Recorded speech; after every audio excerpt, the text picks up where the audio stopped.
Magandang araw mga kaibigan. Bigyan natin ng reaction, opinion itong video posted by Billionario News Channel.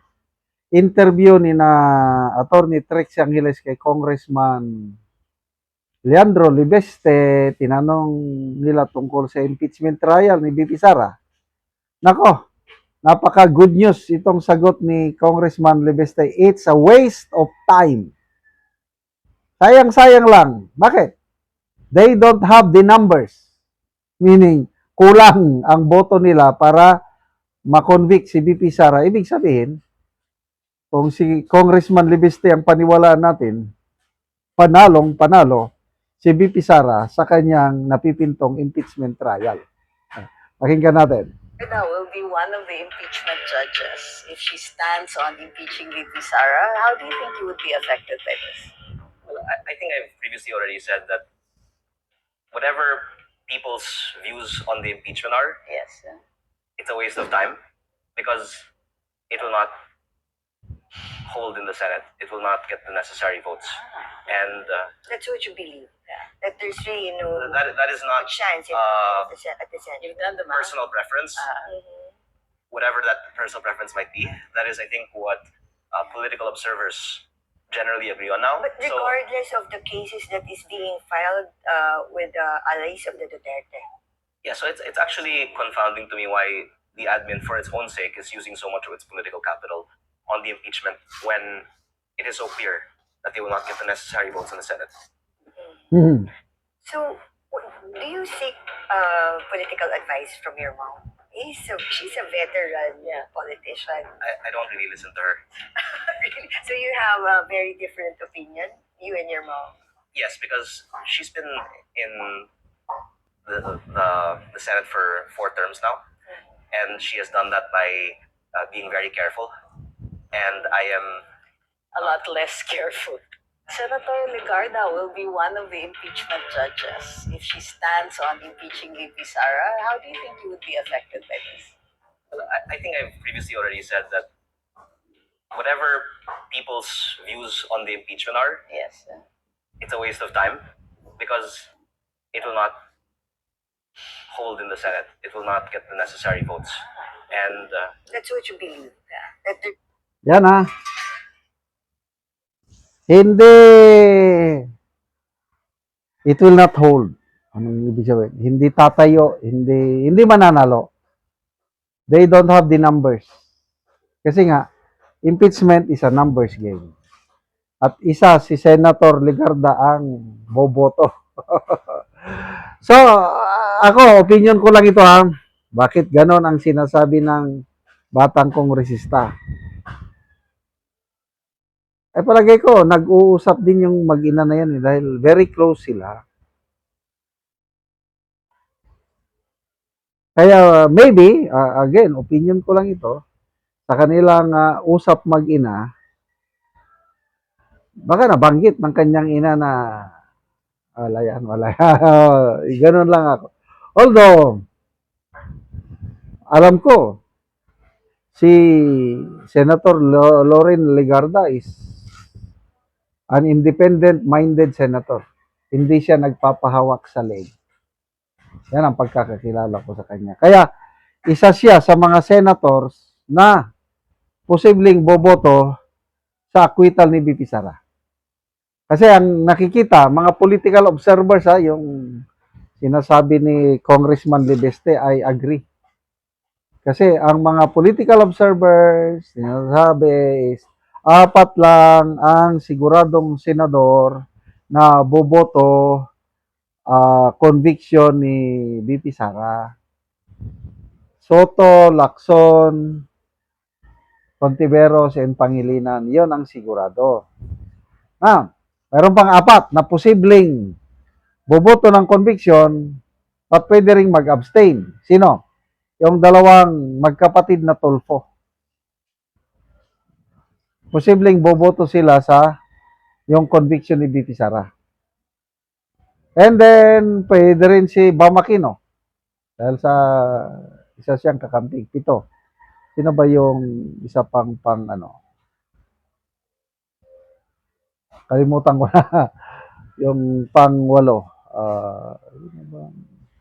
And, so kung walo ang ano, so yung 16, most likely,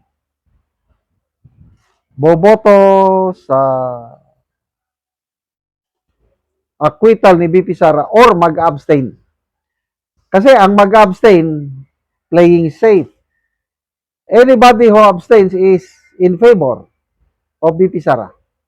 Kasi, example, sino bang posibleng mag-abstain? Lito Lapid. To play safe, I abstain.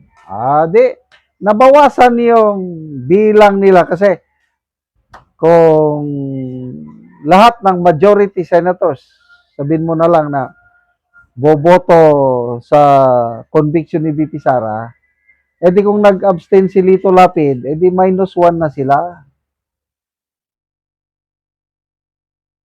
Kaya, agree ako kay Congressman Libeste na it's a waste of time. Budget. Oh, grabe. 26 million. Laking pera na.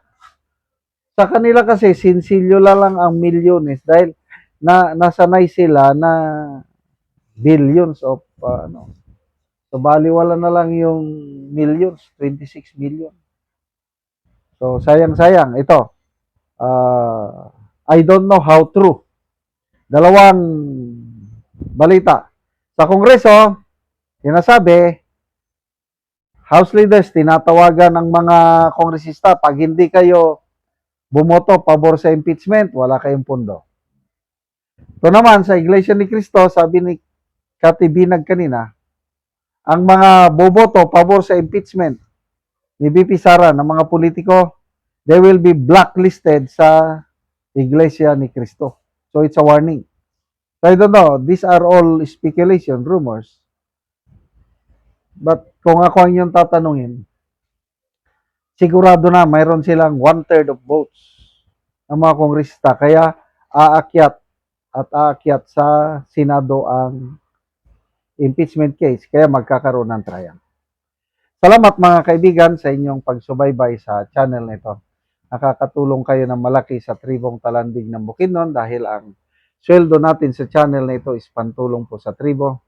Namimigay tayo ng libreng yero at pako para makapagpatayo sila ng mas maayos na tirahan. Panoorin nyo ang video na ito. Ang natagaan sila Ogero.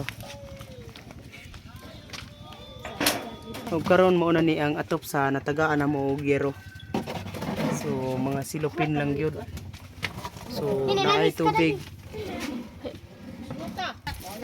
Tanawa ang maaga sa tubig nga gikan sa ilang atop nga silupin lang.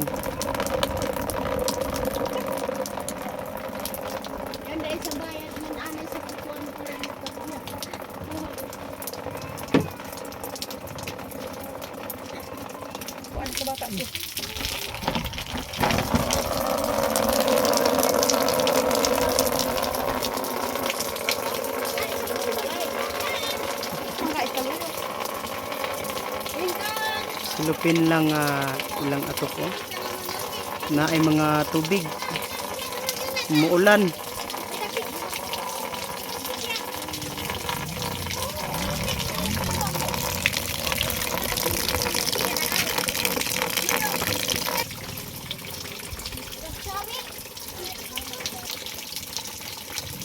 Sa ginong panatagaan ni kay tanawa mong balik ulan na gyud kusog na gyud.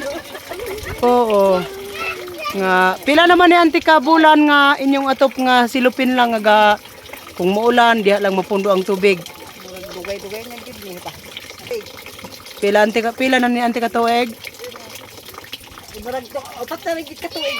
4 na ka tuig. Nga silupin lang. Okay gyud ni. Nga inyong atop anti so kung mag-ulan na sa inyo ang ulan. Ana gyud. So nahimo nang sanda yung anti inyong inyong atop Wala na gyud nga tubig. So karon nga matagaan na mo anti Ogero makatop na mo. Matop na gyud. May na lang salamat na si Ginoo kay natagaan ni. Oo, kani si anti dili ni siya kalakaw. Ay napian na ko tungod Napian. sa nahulog na sa truck. Nahulog siya sa Tungod balay ni gyud. Napalingkamot ta makabalay ta. Palingkamot unta daw siya nga makabalay sila unsaon man nga nahulog siya nabalian. So karon salamat siya sa Ginoo nga natagaan na sila og yero.